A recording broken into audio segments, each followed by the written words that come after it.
கர்த்தருடைய பரிசுத்த நாமத்திற்கு மகிமை உண்டாவதாக.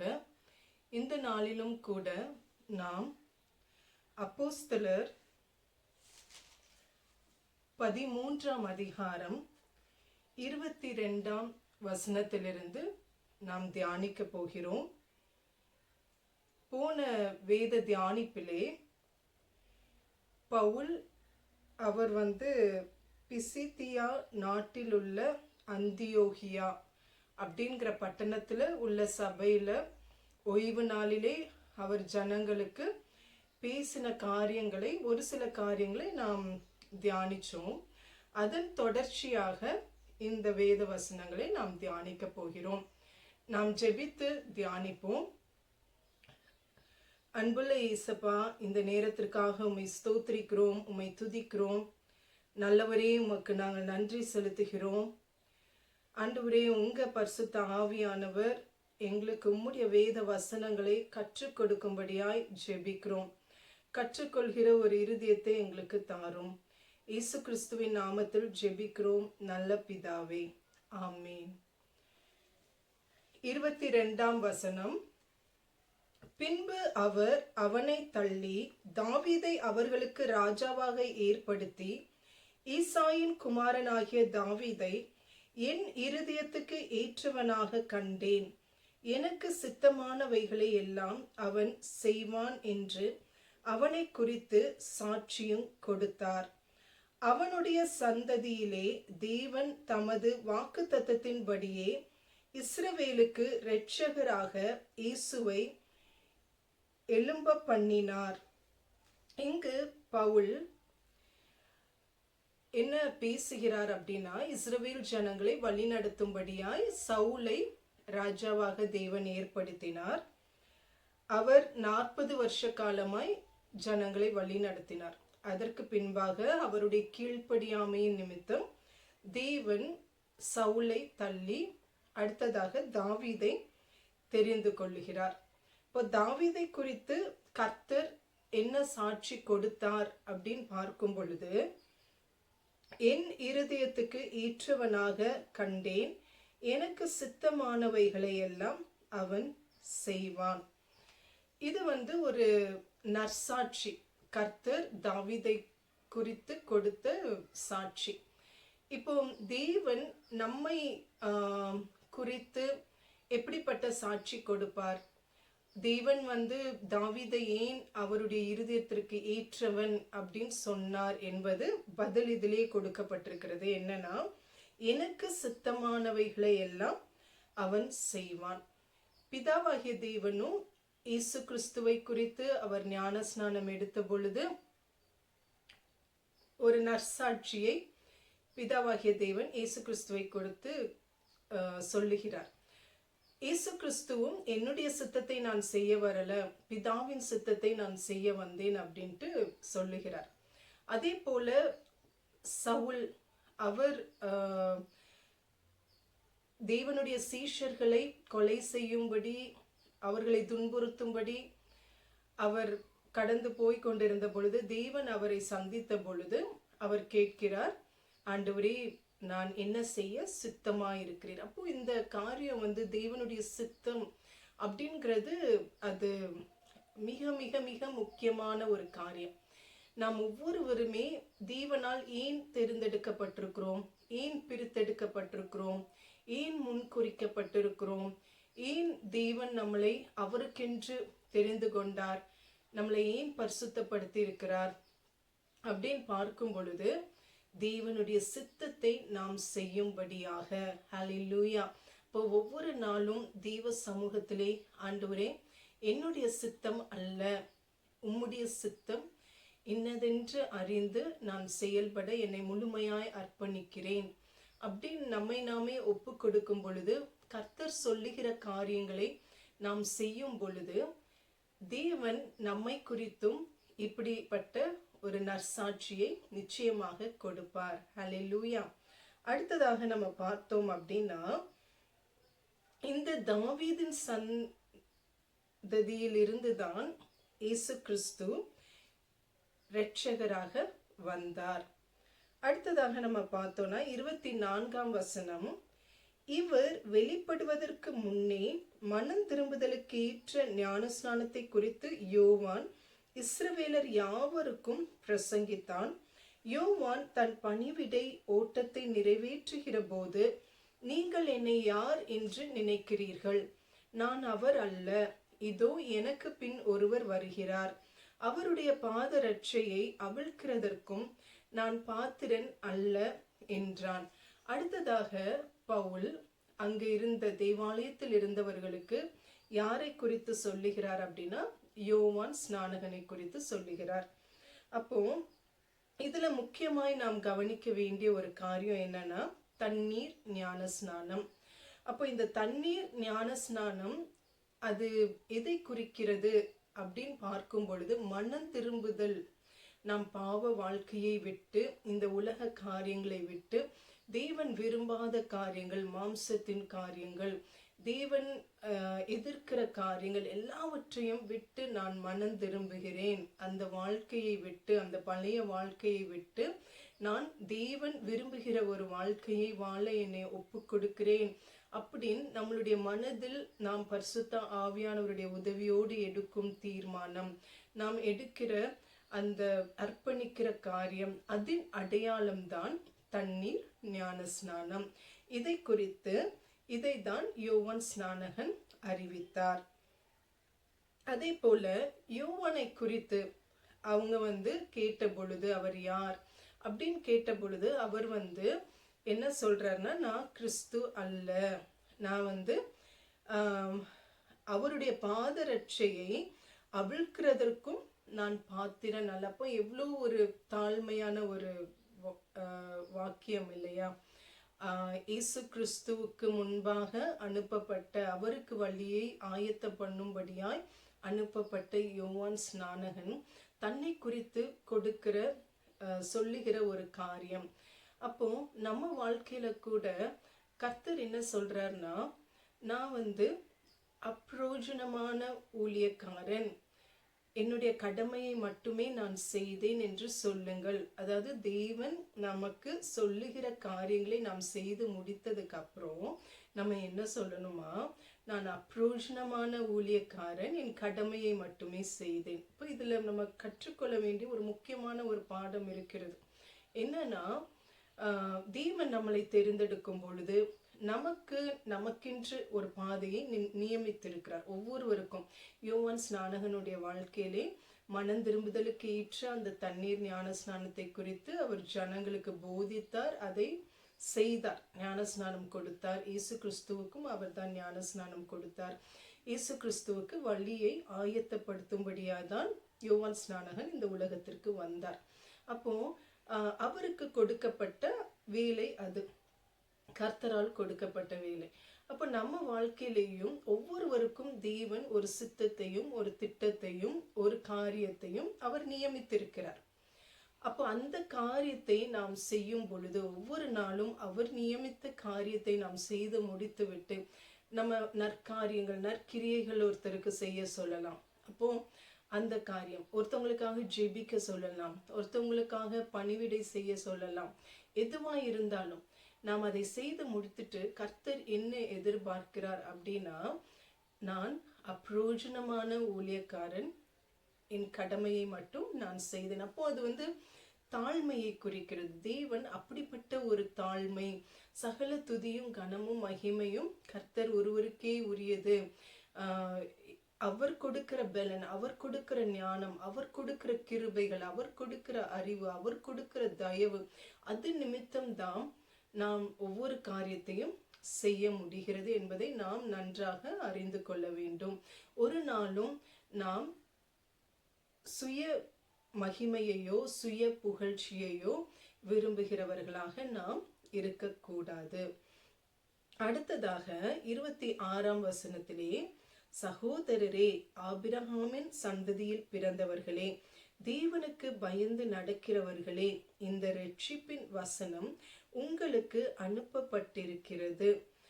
அடுத்ததாக அவர் என்ன சொல்றார்? அவர் பேசிக்கொண்டிருக்கும் பொழுதே அவர் பவுல் அங்க இருந்த அந்த அந்தியோகியா பட்டணத்தில் இருந்த தேவாலயத்தில் அந்த ஓய்வு நாளிலே இருந்த ஜனங்களுக்கு இதை போதிக்கிறார் அல்லது பிரசங்கிக்கிறார் என்று சொல்லலாம். ஒரு தேவனுடைய வார்த்தையை குறித்த அறிவை உண்டாக்குகிறார் அவங்களுக்கு. அப்போ அவர் தேவனுடைய வார்த்தையை குறித்து சொல்லுகிற காரியம் நம்ம கவனிக்க வேண்டியது என்னன்னா, இந்த ரட்சிப்பின் வசனம் உங்களுக்கு அனுப்பப்பட்டிருக்கிறது. ஹல்லேலூயா. இப்போ பாருங்க, தேவனுடைய வசனம் அது வெறுமையானதல்ல. ஏன் நம்ம அனுதினமும் வேதத்தை தியானிக்கணும்? ஏன் நம்ம வேதத்தை தெய்வ சமூகத்துல உட்கார்ந்து படிக்கணும்னு நம்ம சொல்றோம்? ரட்சிப்பு அதில் இருக்கிறது. நம்மளை பரிசுத்தப்படுத்துகிற காரியம் தெய்வ வசனத்தில் இருக்கிறது. நமக்கு ஆலோசனை, கர்த்தர் ஆலோசனை தருகிற வழி எதுனா அவருடைய வசனம். நமக்குள் இருக்கிற தேவன் விரும்பாத காரியங்களை உணர்த்துகிறது அவருடைய வசனம். அப்போ நிச்சயமாகவே ஒவ்வொரு நாளும் இந்த ரட்சிப்பின் வசனத்திற்கு நாம் அனுதினமும் கட்டாய நேரம் ஒதுக்க வேண்டும். எவ்வளவு ஒரு வேலை பளு இருந்தாலும் நிச்சயமாகவே அதிகாலமே எழுந்து தெய்வ சமூகத்தில் நாம் அமர்ந்து பரிசுத்த ஆவியானவருடைய ஒத்தாசையோடு அவரை துதித்து அவரை புகழ்ந்து அவருக்கு நன்றி சொல்லி அவருடைய வார்த்தையை நாம் தியானித்து அந்த நாளுக்குரிய மன்னாவை நாம் பெற்றுக்கொள்ளும் போது அது நமக்குள் ரட்சிப்பை கொண்டு வருகிறது. ரட்சிப்பு என்கிறது நம்ம அது ஒரு நாள் அனுபவம் கிடையாது. அனுதினமும் தேவனுடைய ரட்சிப்பு நமக்கு வேண்டும். நம்ம வாழ்க்கையில் வெவ்வேறு பகுதிகளிலே ஒரு பகுதியில நம்ம ரட்சிப்பின் அனுபவத்தை அடைந்திருக்கலாம். இன்னொரு பகுதியில நம்ம ரட்சிப்பு நம்மளுக்கு தேவைப்படுகிறதா இருக்கலாம். ஏதோ ஒரு பாவ காரியம் நமக்குள் ஒரு அதுடைய வல்லமையை செலுத்தி கொண்டிருக்கலாம். அது மேலோங்கி நிற்கலாம். அப்போ அந்த பாவ காரியத்திலிருந்து நாம் விடுதலை பெற வேண்டும் என்றால் தேவனுடைய வார்த்தை நமக்கு வேண்டும். அதை நாம் தியானித்து அதற்கு நம்மளை விட்டு கொடுத்து அதற்கு கீழ்ப்படிந்து அர்ப்பணித்து நடக்கும் பொழுது நிச்சயமாக நம் வாழ்க்கை ஒரு ஜெயமுள்ள வாழ்க்கையாய் இருக்கும். ஹல்லேலூயா. அடுத்ததாக எருசலேமில் குடியிருக்கிறவர்களும் அவர்கள் அதிகாரிகளும் அவரை அறியாமலும் ஓய்வு நாள் தோறும் வாசிக்கப்படுகிற தீர்க்கதரிசிகளின் வாக்கியங்களை அறியாமலும் அவரை ஆக்கினைக்குள்ளாக தீர்த்ததினால் அந்த வாக்கியங்களை நிறைவேற்றினார்கள். அடுத்ததாக இயேசு கிறிஸ்துவுக்கு நடந்த ஒரு காரியத்தை பவுல் எடுத்து சொல்லுகிறார். அப்போ ஓய்வு நாள் தோறும் என்ன வாசிக்கப்படுகிறது? தேவாலயத்துல தீர்க்கதரிசிகளின் வாக்கியங்கள் வாசிக்கப்படுகிறது. அதை அவர்கள் அறிந்திருந்தும் கேட்டிருந்தும் அவங்க என்ன பண்ணலன்னா, எருசலேமில் குடியிருக்கிறவர்களும் அவர்கள் அதிகாரிகளும் அவரை அறியாமலும் ஓய்வு நாள் தோறும் வாசிக்கப்படுகிற தீர்க்கதரிசிகளின் வாக்கியங்களை அறியாமலும் அவரை ஆக்கினைக்குள்ளாக தீர்த்ததினால் அந்த வாக்கியங்களை நிறைவேற்றினார்கள். இப்போ இயேசு கிறிஸ்துவை குறித்து எழுதப்பட்டிருந்த தீர்க்கமான வார்த்தைகள் அதை அவங்க ஒவ்வொரு ஓய்வு நாளும் கேட்கிறார்கள். ஆனா அதை என்ன பண்ண முடியலன்னா அவங்க அதை அறியல. அது நிறைவேறும்படியாய் இயேசு கிறிஸ்துவை சிலுவையில் அறைகிறார்கள். மரணத்திற்கு ஏதுவானதொன்றும் அவரிடத்தில் காணாதிருந்தும் அவரை கொலை செய்யும்படிக்கு பிலாத்துவை வேண்டிக் கொண்டார்கள்.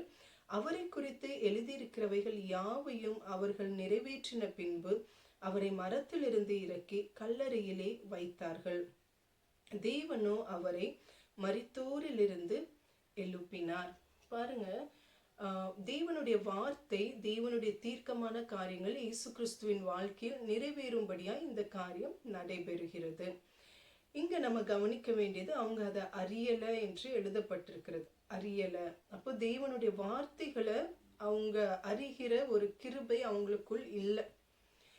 நம்ம வாழ்க்கையில ஒவ்வொரு நாளும் நமக்கு கொடுக்கப்பட்டிருக்கிற பெரிய ஒரு கிருபை என்னன்னா பரிசுத்த ஆவியானவர். அவர் நம்மளை சகல சத்தியத்திற்குள்ளும் நடத்துகிறவராயிருக்கிறார், நம்மளை போதிக்கிறவராயிருக்கிறார், நம்மளை தேற்றுகிறவராயிருக்கிறார், நம்மளை பலப்படுத்துகிறவராயிருக்கிறார்.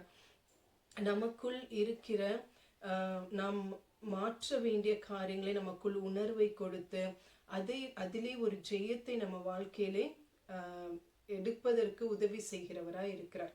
அப்போ எப்பவுமே வேத வசனத்தை நம் மாம்சத்திலேயும் படிக்கலாம், ஆனா அது அறிவுபூர்வமாக மட்டும்தான் இருக்கும். ஆனால் பரிசுத்த ஆவியானவருடைய ஒத்தாசையோடு வேதத்தை நாம் தியானிக்கும் பொழுது அதற்கு உள்ளான காரியங்கள், உள்ளே மறைக்கப்பட்டிருக்கிற மறைபொருள்களை நாம் அறிந்து கொள்ளும்படி நம்முடைய மனக்கண்களை பரிசுத்த ஆவியானவர் திறப்பார். இன்னும் எவ்வளவோ அர்த்தங்கள், அதற்கு ஆழமான சத்தியங்கள், ஆழமான இது ஒரு பொக்கிஷம். வேதம் என்கிறது ஒரு பொக்கிஷம். அப்போ இந்த பொக்கிஷத்தை முத்துக்கள், விலையேற பெற்ற சத்தியங்கள் இருக்கிறது. அதை நாம் அறிந்து கொள்ளணும்னா பரிசுத்த ஆவியானவருடைய ஒத்தாசையை நாம் நாடும் பொழுது நிச்சயமாகவே நமக்கு இது பெருமைக்காக இந்த சத்தியத்தை அறிந்து கொள்வதல்ல, அல்லது எனக்கு நிறைய காரியங்கள் தெரியும் என்கிறதுக்காக கிடையாது. கர்த்தர் நமக்கு கற்றுக் கொடுக்கிறதை முதலாவது நம்மளுடைய வாழ்க்கையில் நாம் அதை செயல்படுத்த வேண்டும், நாம் அதை நடைமுறைப்படுத்த வேண்டும், அதை கடைபிடிக்க வேண்டும் நம்ம வாழ்க்கையில முதலாவது. அடுத்ததாக நாம் மற்றவர்களுக்கு அதை பகிர்ந்து கொள்ளும் போது அவர்களுக்கும் அது ஜீவனை உண்டாக்கக்கூடியதாய் இருக்கும். அப்புறம் 31ஆம் வசனத்திலே, தம்முடனே கூட கலிலியாவிலிருந்து எருசலேமுக்கு போனவர்களுக்கு அவர் அநேக நாள் தரிசனமானார். அவர்களே ஜனங்களுக்கு முன்பாக அவருக்கு சாட்சிகளாய் இருக்கிறார்கள். இயேசு கிறிஸ்து அப்போஸ்தலர்களுக்கு தரிசனமானதை குறித்து பவுல் அங்கு உள்ளவர்கள்ட்ட சொல்றார். நீர் என்னுடைய குமாரன், இன்று நான் உம்மை ஜெனிப்பித்தேன் என்று 2ஆம் சங்கீதத்தில் எழுதியிருக்கிறபடியே இயேசுவை எழுப்பினதினாலே தேவன் நம்முடைய பிதாக்களுக்கு அருளிச் செய்த வாக்கு தத்தத்தை அவர்களுடைய பிள்ளைகளாகிய நமக்கு நிறைவேற்றினார் என்று நாங்களும் உங்களுக்கு சுவிசேஷமாய் அறிவிக்கிறோம். ஹல்லேலூயா. அப்போ இயேசு கிறிஸ்து மரித்த நிலைமையில் இல்லை, அவர் 3ஆம் நாள் உயிர்த்தெழுந்தார்.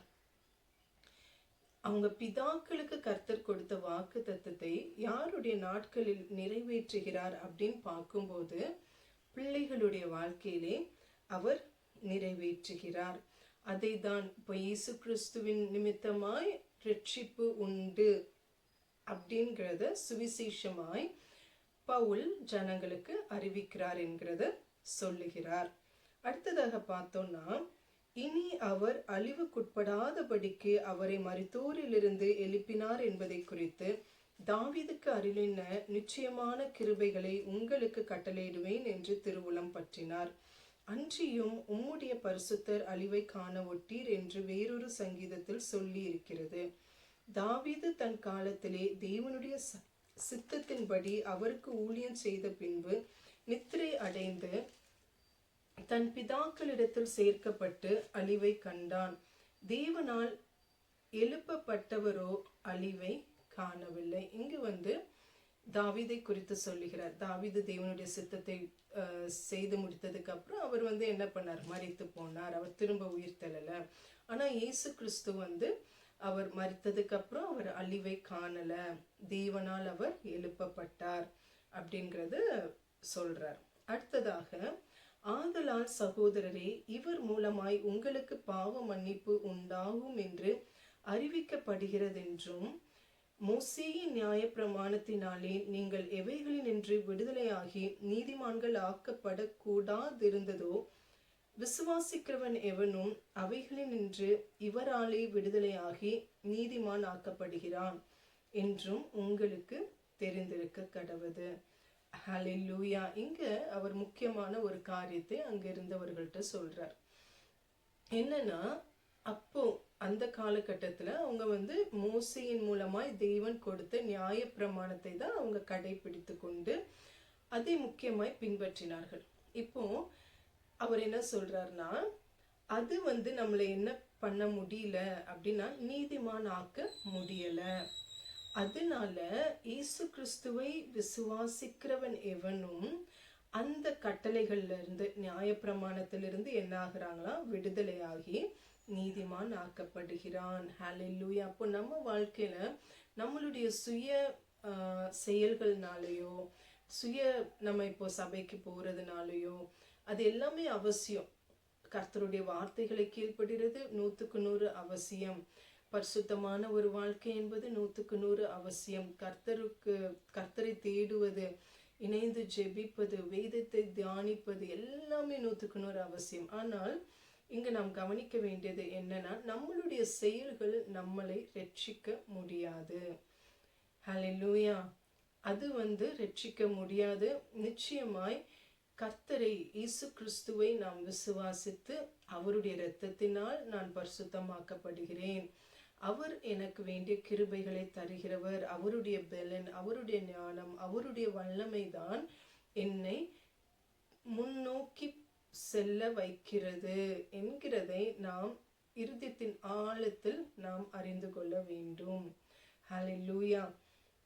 அன்றியும் தீர்க்கதரிசிகளின் புஸ்தகத்திலே, அசட்டைக்காரரே பாருங்கள், பிரமித்து அழிந்து போங்கள், உங்கள் நாட்களில் ஒரு கிரியையை நான் நடப்பிப்பேன், ஒருவன் அதை உங்களுக்கு விவரித்து சொன்னாலும் நீங்கள் விசுவாசிக்க மாட்டீர்கள் என்று சொல்லியிருக்கிறபடி உங்களுக்கு நேரிடாதபடிக்கு எச்சரிக்கையாயிருங்கள் என்றான். அடுத்ததாக அவங்க ஜனங்களுக்கு அவர் சத்தியத்தை போதிக்கிறார். பரிசுத்த ஆவியானவர் பவுலுக்குள் இருந்து ஜனங்களுக்குள் பல வேத வசனங்களை, நடந்த காரியங்கள், இது எதுவுமே கற்பனை கதை கிடையாது, கட்டுக்கதை கிடையாது, நிஜமாய் நடந்த சம்பவித்த காரியங்கள் ஒவ்வொன்றையும் அவர் எடுத்து சொல்லிட்டு அவர் என்ன சொல்றாருன்னா ஒரு எச்சரிப்பை கொடுக்கிறார். தீர்க்க தரிசன புஸ்தகத்துல எழுதியிருக்கு என்னன்னா, அசட்டைக்காரரே. அப்போ கர்த்தர் சொல்லுகிற ஒரு வார்த்தை, ஒரு ரட்சிப்பின் காரியம், அவர் சொல்லுகிறது நீங்க என்ன பண்ணாதீங்க, அசட்டை பண்ணாதீங்க, தள்ளி விடாதீங்க, அவ்விசுவாசியாய் இராதீங்க, விசுவாசிக்காமல் போகாதீங்க, இதை அற்பமாய் எண்ணாதீங்க, இயேசு கிறிஸ்து தான், அவர் மூலமாய் தான் ரட்சிப்பு உண்டு அப்படிங்கிறத என்ன பண்ணுங்க, ஏற்றுக்கொள்ளுங்கள், இதுதான் ரட்சிப்பின் வழி என்கிறதை அவர் எச்சரிப்போடு அந்த ஜனங்கள்கிட்ட பேசுறார். அவர்கள் யூதருடைய ஜெப ஆலயத்திலிருந்து புறப்படுகையில் அடுத்த ஓய்வு நாளிலே இந்த வசனங்களை தங்களுக்கு சொல்ல வேண்டும் என்று புறஜாதியார் வேண்டிக் கொண்டார்கள். ஹல்லேலூயா. அப்போ அவங்களுக்குள் இருந்த ஒரு தாகம், ஒரு வாஞ்சை, ஒரு ஏக்கம். இப்போ நம்மளுடைய கரங்களிலே வேத புஸ்தகம் இருக்கிறது. ஆனால் அந்த காலத்துல அவங்க கையில அப்படி கிடையாது. ஓய்வு நாட்கள்ல தான் அவங்க ஜெபாலயத்துல தான் சுருள் இருக்கும். அதை அவங்க படிக்கும்போது அவங்க கேட்கிற காரியம்தான். ஆனா நம்ம பாக்கியம் பெற்றவர்கள். நம்ம ஒவ்வொருவருக்குமே தனித்தனி வேதாகமும் கர்த்தர் நம்ம கைகளிலே கொடுத்திருக்கிறார். அப்போ ஆனா நம்ம நிறைய நேரம் இதை மேன்மையா என்றதில்லை, இதற்கென்று நாம் நேரம் ஒதுக்குவதில்லை. அநேக குடும்பங்கள்ல ஏதோ ஒரு குடும்ப நபர் ரட்சிக்கப்படாதது நிமித்தம் விடுதலையோடு நம்ம தேசத்தில் கர்த்தரை தேடுவதற்கான சுதந்திரம் இருந்தும் அநேக நபர்கள் தங்கள் குடும்ப சூழ்நிலைகளின் நிமித்தம் அவங்க கர்த்தரை தேடக்கூடாமல் ரகசியமாய் தேடுகிற நபர்கள் எத்தனையோ பேர் இருக்கிறார்கள். ரகசியமாய் வேதத்தை தியானிக்கிறவர்கள் எத்தனையோ பேர் இருக்கிறார்கள். அப்போ நம்ம அதெல்லாம் சிந்திச்சு பார்க்க வேண்டிய நாட்கள்ல நம்ம இருக்கிறோம். கர்த்தர் 24 மணி நேரமும் நம்ம சுதந்திரமாய் விடுதலையோடு எப்போ நம்ம நினைச்சாலும் வேதத்தை படிக்கலாம், எப்போ நினைச்சாலும் முட்டி போட்டு ஜெபிக்கலாம், எப்போ நினைச்சாலும் தேவனை ஆராதிக்கலாம். எவ்வளோ பெரிய கிருபைகளை தேவன் நம்ம வாழ்க்கையில கொடுத்திருக்கிறார்ல. ஆனா நிறைய நேரம் நம்ம கிருபையை போக்கடிக்கிறவர்களா இருக்கிறோம். இனி நாம் அப்படி இராமல் ஒவ்வொரு செகண்டும் கர்த்தர் எதை எதிர்பார்க்கிறார், அவருக்கென்று நாம் நேரத்தை கொடுக்கும்படி நம்மோடு பேசுகிறார். அப்போ வீணான காரியங்கள், நம்ம அநேக நேரம் ஃபோனுக்கு நிறைய நேரம் தேவையில்லாத வீணான காரியங்கள்ல தான் நம்ம நேரத்தை வீணடிச்சிட்டு இருக்கிறோம். ஆனா கர்த்தர் எதிர்பார்க்கிற காரியம் என்னன்னா, ஜெபத்திலும் அப்போஸ்தலர் நாட்களில அவங்க ஜெபத்துல, வேத தியானிப்புல, உபவாசத்துல, தேவனை ஆராதிப்பதுல, கர்த்தருக்கு ஊழியம் செய்வதுல, இந்த காரியங்கள்ல தான் அவங்க நிறைய நேரத்தை செலவு செய்தார்கள். நம்மளையும் ஆண்டவர் அப்படிப்பட்ட ஒரு வாழ்க்கையை நாம் வாழும்படிதான் அவர் விரும்புகிறார். நாம் அதற்கென்று அர்ப்பணிக்கும் பொழுது அதிகமான கிருபைகளையும் இரக்கங்களையும் நாம் நம் வாழ்க்கையில் காண முடியும். அப்போ அவங்கக்குள்ள இருந்த ஒரு வாஞ்சை, அவங்க என்ன சொல்றாங்க, அடுத்த ஓய்வு நாள்ல எங்களுக்கு இந்த வேத வசனத்தை கற்றுக் கொடுங்க அப்படின்ட்டு அப்போஸ்தலனாகிய பவுல்கிட்ட வேண்டிக் கொள்கிறாங்க. பாருங்க, அவங்க ஒரு வாரம் கழிச்சுதான் திரும்ப கேட்க முடியும். ஆனா நமக்கு பாருங்க, எப்போ நினைச்சாலும் வேதம் நம்ம கையில இருக்கு, எப்போ நினைச்சாலும் அதை திறந்து படிக்க முடியும். ஹல்லேலூயா. அதே போல பரிசுத்த ஆவியானவரும் எப்பொழுதும் அவர் ஆயத்தமா இருக்கிறார் நம்மளுக்கு கற்றுக் கொடுப்பதற்கு. இந்த டைம்ல இருந்து இந்த டைம் தான் உனக்கு சொல்லி தருவேன், எனக்கு மற்ற வேலைகள் இருக்கு, மற்றவங்களுக்கு சொல்லி கிடையவே கிடையாது. 24 மணி நேரமும் கர்த்தர் நம்மோடு கூட இருக்கிறார். நமக்கு உதவி செய்யும்படியாய், நமக்கு ஆலோசனை தரும்படியாய், வேதத்தை கற்றுக் கொடுக்கும்படியாய் பரிசுத்த ஆவியானவர் எப்பொழுதும் ஆயத்தமா இருக்கிறார். ஆனா நம்ம தான் அநேக நேரம் நம்மளை அதற்கென்று நாம் நேரம் எடுப்பதில்லை. யாராவது வேதத்துக்கு நேரம் ஒதுக்காமல் உங்க வாழ்க்கையில இருந்து கொண்டிருக்கிறீங்கன்னா, தேவன் உங்களோடு கூட பேசுகிறார். நீங்க தயவு செய்து இன்றையிலிருந்து கர்த்தருடைய வேதத்திற்கென்று நேரத்தை ஒதுக்குங்கள். அதுதான் நமக்கு ஜீவன், அதுதான் நம்மளுக்கு வழிகாட்டி, அதுதான் நம்மளுக்கு வெளிச்சம், அதுதான் நம்மளுக்கு உயிர். ஹல்லேலூயா. இன்றைய மனம் திரும்பி கர்த்தருடைய சமூகத்தில் உங்களை அர்ப்பணித்து கர்த்தருடைய வார்த்தைக்கு அனுதினமும் நேரத்தை கொடுங்கள். ஹல்லேலூயா. அப்போ அடுத்ததாக, ஜெப ஆலயத்தில் கூடின சபை கலைந்து போன பின்பு யூதரிலும் யூத மார்க்கத்தமைந்த பக்தி உள்ளவர்களிலும் அநேகர் பவுலையும் பர்னபாவையும் பின்பற்றினார்கள். அவர்களுடனே இவர்கள் பேசி தேவனுடைய கிருபையிலே நிலை கொண்டிருக்கும்படி அவர்களுக்கு புத்தி சொன்னார்கள். ஹல்லேலூயா. அப்போ இந்த சத்தியத்தை அப்போஸ்தலனாகிய பவுலின் மூலமாய் கேட்ட அநேகர் என்ன பண்ணாங்களாம், அவர்களை அப்போஸ்தலராகிய பர்னபாவையும் பவுலையும் பின்பற்றினார்களாம். அப்போ அவர்கள் இந்த ஜனங்களுக்கு கொடுத்த ஆலோசனை என்ன அப்படின்னா, தேவனுடைய கிருபையிலே நிலை கொண்டிருங்கள் அப்படின்னு அவங்களுக்கு ஒரு புத்திமதி சொல்றாங்க. அப்போ எப்படி நம்ம கர்த்தருடைய கிருபையில நிலை கொண்டிருக்கிறதுனா, அதே நிலைமையில இருக்கிறது. அவருடைய கிருபையில அதுதான், அவருடைய கிருபை இல்லாம நான் எதுவும் செய்ய முடியாது. அவருடைய கிருபை தான் என்னுடைய வாழ்க்கையில வேணும். என் வாழ்க்கையின் எல்லா பகுதிகளிலேயும் அவருடைய இரக்கம் வேண்டும், அவருடைய அனுகிரகம் வேண்டும். அப்போ அது எப்படி நம்ம வாழ்க்கையில் உண்டாகும் அப்படின்னா, அவரை தேட தேடதான் உண்டாகும். நம் வேதத்தை தியானிக்காமல், ஜெபிக்காமல், அவரை துதிக்காமல், நன்றி சொல்லாமல், அவருக்கு கீழ்ப்படியாமல் இருக்கிறோம்னா நமக்குள் பெருமை இருக்கிறது என்று அர்த்தம். அப்போ தாழ்மையுள்ளவர்களுக்கு தான் தேவன் கிருபையை கொடுக்கிறார் இல்லையா? அப்போ எப்படி நமக்குள் தாழ்மை இருக்கிறது அப்படிங்கிறத நம்ம கண்டுபிடிக்க முடியும் அப்படின்னா, ஒவ்வொரு காரியத்திற்கும் அவரையே சார்ந்து கொண்டிருப்பது, ஒவ்வொரு காரியத்திற்கும் அவரிடம் ஆலோசனை கேட்பது, ஒவ்வொரு காரியத்திற்கும் அவர் என்ன சொல்றாரு, அவர் என்ன நினைக்கிறார், அவர் சொல்லுகிற காரியத்தை நாம் செய்து முடித்ததுக்கு அப்புறம், ஏசப்பா இது நீர் விரும்புகிறபடி நான் செய்திருக்கிறேனா, உமக்கு சந்தோஷம்தானா, நீங்க என்ன பார்த்து சந்தோஷப்படுறீங்களா? கர்த்தரை சந்தோஷப்படுத்துவதே நம்மளுடைய வாழ்க்கையின் முக்கியமான குறிக்கோளா இருக்கும். ஹல்லேலூயா. அதுதான் கிருபையில் நிலைத்திருக்கிறது. அடுத்த ஓய்வு நாளிலே கொஞ்சம் குறைய பட்டணத்தார் அனைவரும் தெய்வ வசனத்தை கேட்கும்படி கூடி வந்தார்கள். எவ்வளோ பெரிய ஒரு காரியம்ல. அப்போ நிச்சயமாக நான் விசுவாசிக்கிறேன், அந்த ஒரு வாரமும் இந்த சத்தியத்தை கேட்ட ஜனங்கள் தேவாலயத்தில் அந்த ஓய்வு நாளிலே பரிசுத்த ஆவியானவர் அப்போஸ்தலனாகிய பவுலை கொண்டு பேசின காரியங்களை கேட்ட ஜனங்கள் நிச்சயமாக எல்லார்ட்டையும், அவங்க அந்த ஒரு வாரத்துல சந்தித்த எல்லா நபர்கள்ட்டையும் நிச்சயமாய் போய் பேசியிருப்பாங்க.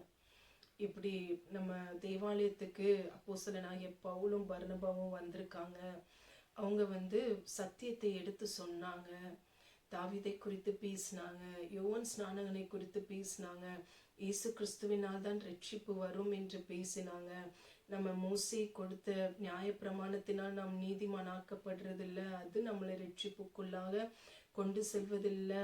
இயேசு கிறிஸ்துவை விசுவாசிக்கிறது தான் நமக்குள் ரட்சிப்பை தரும்ன்ட்டு அவங்க போதித்தாங்க.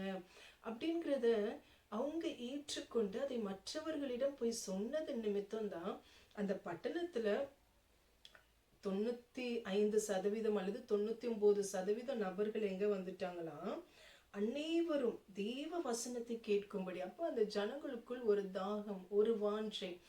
இன்னும் அந்த அப்போஸ்தலனாகிய பவுல் என்ன பேசுறாரு, நம்ம என்ன கற்றுக்கொள்ளலாம், கர்த்தர் அவரை எடுத்து பயன்படுத்துகிறார், கற்றுக் கொடுக்கிறார். அப்போ ஒரு கற்றுக்கொள்கிற இருதயத்தோடு அவங்க வர்றாங்க. தேவாலயத்துல வரும்போது யூதர்கள் ஜனக்கூட்டங்களை கண்டபோது பொறாமையினால் நிறைந்து பவுலினால் சொல்லப்பட்டவைகளுக்கு எதிரிடையாய் பேசி விரோதித்து தூஷித்தார்கள். அப்பொழுது பவுலும் பர்னபாவும் தைரியம் கொண்டு அவர்களை நோக்கி, முதலாவது உங்களுக்கே தேவ வசனத்தை சொல்ல வேண்டியதாய் இருந்தது. நீங்களோ அதை தள்ளி உங்களை நித்திய ஜீவனுக்கு அபாத்திரராக தீர்த்து கொள்கிறபடியினால் இதோ நாங்கள் புறஜாதியாரிடத்தில் போகிறோம். எப்பவுமே கர்த்தர் விரும்புகிற காரியத்தை செய்யும் பொழுது நிச்சயமாகவே அதற்கு எதிரான காரியங்கள் நடக்கும். ஹல்லேலூயா. இயேசு கிறிஸ்துவுடைய வாழ்க்கையில் நாம் அதை பார்க்கலாம். அநேகர் அவரை எதிர்த்தார்கள், அவரை ஏற்றுக்கொள்ளவில்லை. இன்னும் பார்த்தீங்கன்னா அதே காரியம் பவுலுக்கும் பர்னபாவுக்கும் நடக்கிறது. அப்போ அங்கு இருந்த யூதர் ஜனக்கூட்டங்கள் என்ன பண்றாங்கன்னா, அந்த யூதர்கள் அந்த ஜனக்கூட்டத்தை பார்த்த உடனே, அநேகர் இவங்களை பின்பற்றுறாங்க என்று அறிந்த உடனே அவங்களுக்குள் பொறாமை வருகிறது. அதனால அவங்க என்ன பண்றாங்கன்னா, எதிராய் பேசுகிறார்கள். பவுலை கொண்டு கர்த்தர் பேசின காரியத்திற்கு சத்தியம், அதுல பொய் கிடையாது, அதுல வஞ்சகம் கிடையாது. அப்போ சத்தியத்திற்கும் தேவன் கற்றுக் கொடுத்த அந்த வேத வசனங்களுக்கு எதிர்த்து அவங்க பேசி அவங்க என்ன பண்ணாங்களாம், விரோதித்தார்கள், தூஷித்தார்கள். ஹல்லேலூயா. தேவனுடைய சித்தத்தை நாம் செய்ய நம்மளை ஒப்பு கொடுக்கும் பொழுது, நம்மளை அர்ப்பணிக்கும் பொழுது, நாம் தேவனால் பயன்படுத்தப்படும் பொழுது எல்லாருமே நம்மளை ஏற்றுக்கொள்வார்கள். எல்லாருமே நாம் சொல்லுகிற காரியத்தை கர்த்தர் நம்மளை கொண்டு பரிசுத்த ஆவியானவர் நமக்குள் இருந்து பேசுகிற காரியத்தை ஏற்றுக்கொள்வார்கள் என்பது கிடையவே கிடையாது. அதை எதிர்க்கிற நபர்கள் நிச்சயமாய் இருப்பார்கள், பொறாமையின் நிமித்தம். அப்போ விரோதிக்கிறவர்கள் இருப்பார்கள், எதிரிடையாய் பேசுகிறவர்கள் எழும்புவார்கள், தூஷிப்பார்கள். ஹல்லேலூயா. அப்போ நம்ம சோர்ந்து போக கூடாது. நான் கர்த்தருடைய சித்தத்தை தானே செய்கிறேன், தேவன் சொல்லுகிறதை தானே செய்கிறேன், கர்த்தருக்கு தானே நான் கீழ்ப்படுகிறேன். நமக்குள் சோர்வு வரக்கூடாது. அடுத்த வசனம் ரொம்ப அழகா எழுதப்பட்டிருக்கு பாருங்க. அப்பொழுது பவுலும் பர்னபாவும் தைரியம் கொண்டு, ஹல்லேலூயா. அப்போ பரிசுத்த ஆவியானவர் நம்மளை சோர்வுக்குள்ளாக்குகிறவர் கிடையாது. அவர் நம்மளுக்குள் தைரியத்தை கொடுக்கிறவர். அவங்க சோர்ந்து போகல, அவங்க பயப்படல. ஐயோ நம்மளை தூஷிக்கிறாங்களே, நம்மளை எதிரிடையா பேசுறாங்களே, விரோதிக்கிறார்களே அப்படின்னு அவங்க சோர்ந்து போகல, பயப்படல, கலங்கல. மாறாக அவர்களுக்குள் ஒரு தைரியம், அவங்க தைரியமா இருந்தாங்க. அப்போ நம்ம கற்றுக்கொள்ள வேண்டிய காரியம், நம்ம ஒரு நாளும் எதிர்ப்புகள் வரும் பொழுது, துன்புறுத்தல் வரும் பொழுது, தூஷணங்கள் வரும் பொழுது, விரோதங்கள் வரும் பொழுது நாம் சோர்ந்து போகக்கூடாது. அது அவசியம் இல்லை. தொடக்க நிலைமையிலே நாம் இருக்கும் பொழுது நிச்சயமாய் சோர்வுகள் வரும், பயம் வரும், அது இயல்பு. ஆனால் அதை கர்த்தர்ட்ட சொல்லிட்டு, ஆண்டவருடைய வேதத்தில் எழுதப்பட்டிருக்கிறது, மனுஷன் புல்லை போல இருக்கிறானா, மனுஷன் புகையை போல இருக்கிறானா, பூவை போல இருக்கிறானா, அவனை பார்த்து ஏன் நாம் பயப்பட வேண்டும்? தேவன் விரும்புகிற காரியத்தை நாம் செய்யும் பொழுது எதிர்க்கிற மனிதர்களை கொடுத்து நாம் பயப்பட வேண்டிய அவசியம் இல்லை. கர்த்தர் என்ன சொல்றாரோ அதை நாம் செய்து கொண்டு போயிட்டே இருக்க வேண்டியதுதான் அவசியம். அப்போ அவங்க தைரியம் கொண்டு அவங்க என்ன பண்றாங்க, அவர்களை நோக்கி அவங்களுக்கு அவங்க எப்படிப்பட்ட ஒரு சூழல்ல இருக்கிறாங்கங்கிறத எடுத்து சொல்றாங்க. என்ன சொல்றாங்கன்னா, உங்களுக்கு தான் இந்த சுவிசேஷம், யூதர்களாகிய உங்களுக்கு தான் முதலாவது தேவ வசனம் சொல்ல வேண்டியதா இருந்தது. ஆனா அவங்க என்ன பண்ணலன்னா, யூதர்கள் அதை ஏற்றுக்கொள்ளல. வேத வசனத்தை அவங்க என்ன பண்ணாங்கன்னா தள்ளி, உங்களை நித்திய ஜீவனுக்கு அபாத்திரராக தீர்த்து கொள்கிறபடியினால் நாங்க என்ன பண்ணிட்டோம், புறஜாதிகளிடத்தில் போயிட்டோம் அப்படின்னு தைரியமா இருக்கிறத இருக்கிறபடி சொல்றாங்க. அவங்க அவங்கள பிரியப்படுத்தும்படியா எதுவும் பேசல, அல்லது அவங்கள தம் பக்கமாய் சேர்த்து கொள்ளணும்னு பேசல. இருக்கிறத இருக்கிறபடி சொன்னாங்க. எதனால வேத வசனம் அவங்கள்ட்ட இருந்து புறஜாதியாரிடத்தில் போனதுங்கிறத சொல்றாங்க. நீங்க தள்ளுனீங்க, நீங்க நித்திய ஜீவனை நீங்க என்ன பண்ணீங்க, அபாத்திரராக நீங்க தீர்த்து கொண்டபடினால் தான் நாங்க புறஜாதியாரிடத்தில் போகிறோம் அப்படின்னு சொல்றாங்க. நீர் பூமியின் கடைசி பரியந்தமும் இரட்சிப்பாயிருக்கும்படி உம்மை ஜாதிகளுக்கு ஒளியாக வைத்தேன் என்கிற வேத வாக்கியத்தின்படி கர்த்தர் எங்களுக்கு கட்டளையிட்டிருக்கிறபடியினால் இப்படி செய்கிறோம் என்றார்கள். புறஜாதியார் அதை கேட்டு சந்தோஷப்பட்டு கர்த்தருடைய வசனத்தை மகிமைப்படுத்தினார்கள். நித்திய ஜீவனுக்கு நியமிக்கப்பட்டவர்கள் எவர்களோ அவர்கள் விசுவாசித்தார்கள். கர்த்தருடைய வசனம் அத்தேசமெங்கும் பிரசித்தமாயிற்று. யூதர்கள் பக்தியும் கனமும் உள்ள ஸ்திரீகளையும் பட்டணத்து முதலாளிகளையும் எடுத்துவிட்டு பவுலையும் பர்னபாவையும் துன்பப்படுத்தும்படி செய்து தங்கள் எல்லைகளுக்கு புறம்பாக அவர்களை துரத்தி விட்டார்கள். இவர்கள் தங்கள் கால்களில் படிந்த தூசியை அவர்களுக்கு எதிராக உதறி போட்டு இக்கோனியா பட்டணத்துக்கு போனார்கள். சீஷர்கள் சந்தோஷத்தினாலும் பரிசுத்த ஆவியினாலும் நிரப்பப்பட்டார்கள். இங்க அவங்க அப்போஸ்தலனாகிய பவுலும் பர்னபாவும் அவங்க என்ன சொல்றாங்கன்னா, உம்மை ஜாதிகளுக்கு ஒளியாக வைத்தேன் என்கிற வேத வாக்கியத்தின்படி கர்த்தர் எங்களுக்கு கட்டளை இட்டிருக்கிறபடியினால் இப்படி செய்கிறோம் என்றார்கள். அப்போ ஜாதிகளுக்கு ஒளி, எப்படி அவங்க ஜாதிகளுக்கு ஒளியானாங்க? பரிசுத்த ஆவியானவர் அப்போஸ்தலனாகிய பவுலுக்குள் இருந்து பர்னபாவுக்குள் இருந்து வேத வசனத்தை சத்தியத்தை அவர்கள் ஜனங்களுக்கு போதித்ததின் நிமித்தம். அப்போ ஒளி என்கிறது தேவனுடைய வார்த்தை, தேவனுடைய வசனம். அதை நாம் பரிசுத்த ஆவியானவருடைய ஒத்தாசையோடு மற்றவர்களுக்கு சொல்லும் பொழுது அவர்களும் வெளிச்சத்திற்குள் வருகிறார்கள். அப்போ இதை கேட்டுக்கொண்டிருந்த யூதர்கள் அவங்க விசுவாசிக்கல. அப்போ புறஜாதியார் என்ன பண்றாங்கன்னா, யூதர் அல்லாதவர்கள் அவங்க அதை கேட்டு, அப்போ கர்த்தருடைய வார்த்தையை கேட்டு அவங்களுக்குள்ள சந்தோஷம் உண்டாகிறது. தேவனுடைய வார்த்தை நமக்குள் சந்தோஷத்தை உண்டாக்கும். ஹல்லேலூயா. தேவனுடைய வார்த்தையை நாம் தியானிக்க அதற்கு நாம் ஒப்பு கொடுக்க விட்டு கொடுக்க நமக்குள் என்ன வரும்? பரிசுத்த ஆவியினால் உண்டாகிற ஒரு சந்தோஷம். கர்த்தர் நமக்கென்று ஒரு வார்த்தையை பேசும் பொழுது அது நமக்குள் பலனை உண்டாக்கும், அது நமக்குள் தைரியத்தை கொடுக்கும், நமக்குள் ஒரு சந்தோஷத்தை கொடுக்கும். கர்த்தருடைய வசனத்தை மகிமைப்படுத்தினார்கள். ஹல்லேலூயா. அப்போ தேவனுடைய வசனத்தை மகிமைப்படுத்தக்கூடிய ஒரு இருதயம் நமக்கு வேண்டும். ஒவ்வொரு நாளும் தேவனே, நீங்க எனக்கு கொடுத்திருக்கிற உங்களுடைய ஜீவ வார்த்தைக்காக நன்றி. எனக்கு உங்க வார்த்தையை கொண்டு உங்க வெளிச்சத்தை எனக்குள் கொடுக்குறீங்க, அதற்காக நன்றி. உங்க வார்த்தையை கொண்டு என்னை விடுவிக்கிறீங்க, அதற்காக நன்றி. உங்க வார்த்தையை கொண்டு எனக்குள் அறிவை உண்டாக்குறீங்க, நன்றி. புத்தியை கொடுக்குறீங்க, ஞானத்தை கொடுக்குறீங்க, தைரியத்தை கொடுக்குறீங்க. உங்க வார்த்தையை தந்து என்னை பலப்படுத்துறீங்க. உங்க வார்த்தைக்காக நன்றி இயேசப்பா என்று ஒவ்வொரு நாளும் நாம் மகிமைப்படுத்த, தேவனுடைய வார்த்தையை மகிமைப்படுத்த நாம் இந்த ஜனங்களிடமிருந்து நாம் கற்றுக்கொள்ள வேண்டியது அவசியமாயிருக்கிறது.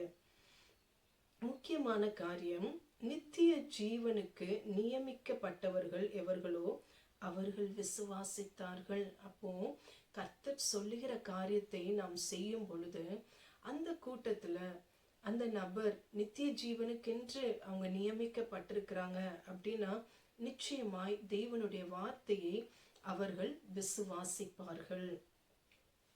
அப்புறம் கர்த்தருடைய வசனம் அத்தேசமெங்கும் பிரசித்தமாயிற்று.